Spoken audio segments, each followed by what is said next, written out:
If you're tired of mainstream media outlets selecting news stories and events that don't appeal to Black America, then become a member of the Unbossed Network today, where we are the voice of Black America and providing coverage of events and news stories that you won't hear anywhere else. Visit theunbossednetwork.com to become a member today.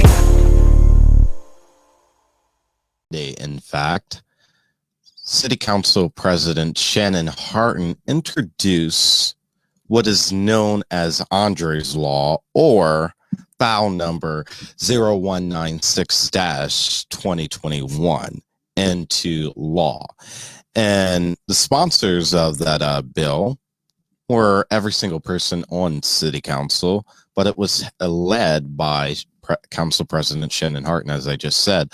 But what it does is it's supposed to enact new chapters 914 and 1914 and 1915 of the Columbus City codes pertaining to the activation of body-worn cameras and the rendering of first aid by the Columbus Division of Police. We are going to go through this bill, and I am going to take it line by line. It's a 4-page city ordinance, and we're going to have a conversation about it. But before we do that, I want to play a clip from my interview, one-on-one exclusive interview with Carissa Hill, the daughter of Andre Hill, who this law is named after, and what she thinks about Andre's Law at the time back in December, and what she wanted and envisioned Andre's Law to look like. Watch this space. I want Andre's Law to go national, hopefully. I want this to end everywhere, honestly. The fact that the officer went on a non-emergency call and pulled his gun out, I feel like if you touch your gun, you should automatically have your camera. There was no point of his camera not being on, so I feel like we should keep pushing that issue.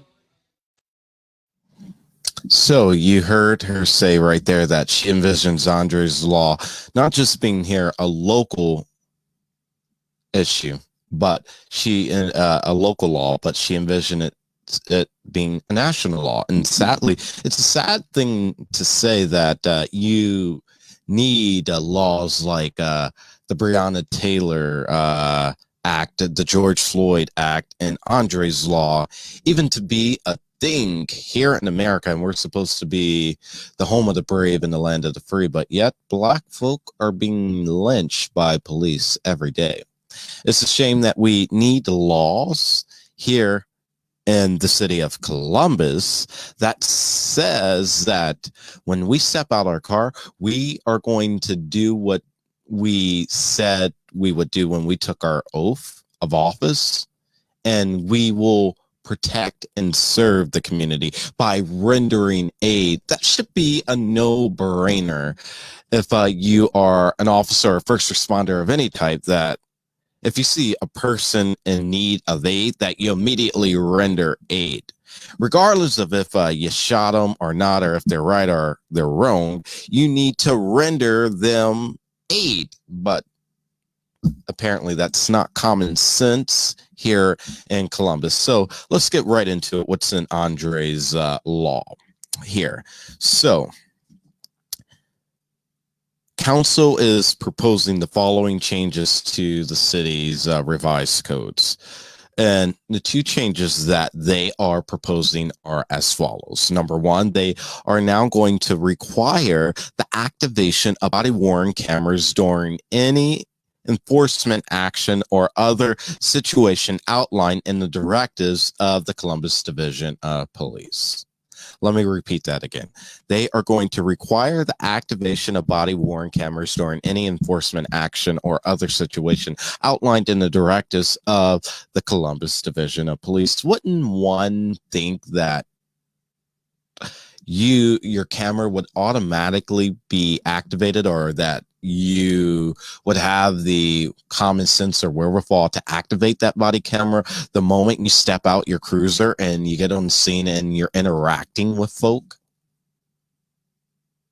because it could become a potential investigation matter, but not even that it could become a potential investigation matter, but that evidence, that footage is a matter of public record, and not just public record, a matter of evidence is another set of eyes, and it's not just a he said, she said thing anymore.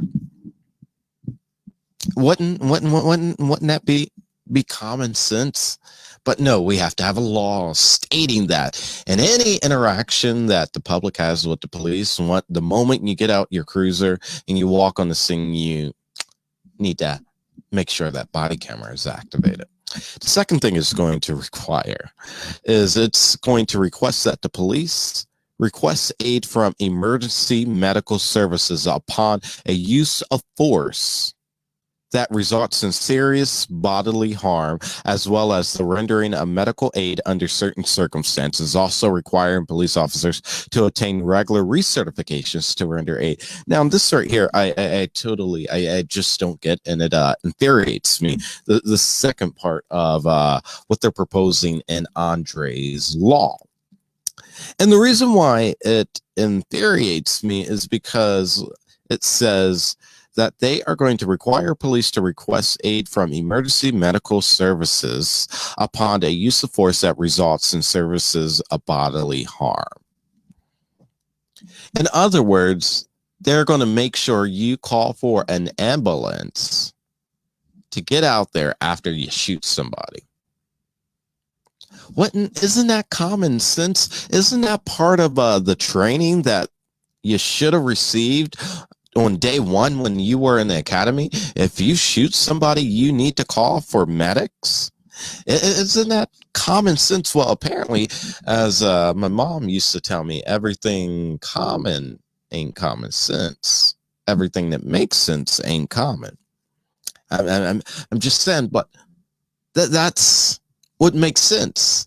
But you don't hear 4, 6, and 10 in the dispatch talking about that and asking questions of why put that in the law anyways, or not just asking the question of why, because we know why we have to put it in the law, because those certain white officers and certain black officers, they shoot first and ask questions later, and if it's not in the law, they will be let off, because we've seen it time and time again, and we are probably going to continue to see it, and that's a sad thing. But the second part of this is they are going to require officers to obtain regular recertifications to render aid. Now, that is just crazy that has to even be in a law, because that's already the rules and procedures. Because I know if you are certified in CPR by the American Red Cross or whatever organization that you're certified in your technique and procedure and ability to render CPR services, you have to be recertified annually, and if not annually, biannually. But police officers aren't required to recertify. They are not required to recertify on an annual or biannual basis. And because they aren't, it needed to be put into a law. Where we do that at? Where in God's name does that make any sense? Come on, somebody, help me here, because I'm a little lost. I really am. I'm trying to figure out why in sans hell's creation do we need to put into a law which should have already been in the CPD policies and procedures handbook that you get recertified every year or biannually. Teachers, they have teacher in service days to get recertifications and trainings on certain things. That's why students are out of school so much when they're in school. Bus drivers, they have to go through certain recertifications every year. I totally don't get this, but this needed to be put into a law. I'm just saying, don't shoot the messenger, but apparently we have to put these things into a law. into the law. Now, here, let's read this legislation further. After it says what Andre's Law is going to do, it says those who violate these new chapters can be subject to discipline per city policy and applicable collective bargaining agreements and applicable to collective bargaining agreements.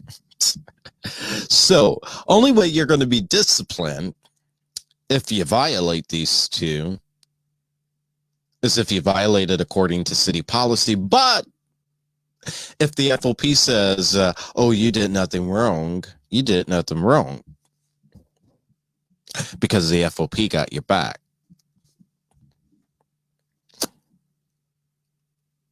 It says per city policy and applicable collective bargaining agreements.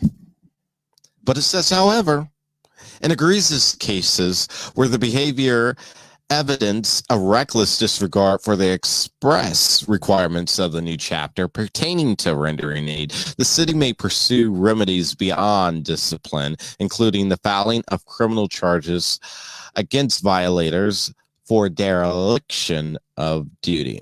So, my question is, all right, so this so Andre's Law is probably going to tonight be, and we'll cover it tomorrow, probably tonight be passed into law, and then it'll become a city law after tonight's meeting, because last week they waived the reading, so they'll vote, and I expect them all to vote yay, because if they don't vote yay, I'm going to be on their asses come tomorrow. And yes, I said I'm going to be on their asses for not voting yes for this. I am coming for you. But the reason why I know all of them will vote yes, because in Columbus, the council typically all votes for every single thing. When they call the roll, it's nobody abstains and nobody votes nay, except for on certain things. And it's very, very rare. We're going to cover a story later this week where, let's just say, Shannon Harton, he's not all the way there for black folks. What do you mean by that? Well, you got to keep tuning into the show to find out when we cover that, because he cut his vote against black folks and an ordinance from over the summer about the protests. But that's all I'm going to say about that. But what we need to keep in mind before we get to before we move on to our next story here is this: if if the consequences of violating this law are going to include the firing, I mean, not the firing, but excuse me, the filing of criminal charges for dereliction of duty. My question is, when will Adam Coy, once she passes this law tonight, when will you file charges against Adam Coy for dereliction of duty? When will you file charges against the other 10 to 12 officers that were on scene for dereliction of duty for not rendering aid? Will you have the courage to enforce this law? Because this law doesn't go far enough. I'm just saying, it don't go far enough. But will you have the courage, Priscilla Tyson? Will you have the courage, Shannon Harton, Mitch Brown, Elizabeth Brown, Rob Dorian, Shayla Favors, Emmanuel Remy, Andy Ginther, to go far all the way and enforce this law once you sign this ordinance into law? And that is charging each and every one of those officers with dereliction of duty and charging Adam Coy with murder charges. Because make no mistake, he didn't just murder Andre, but he lynched Brother Andre. That's what the mainstream media outlets and the white outlets won't tell you, is that he lynched him for no reason other than Andre being black. Because Andre had on a Black Lives Matter shirt. I'm sure many of you didn't know that. They lynched Brother Andre for being black.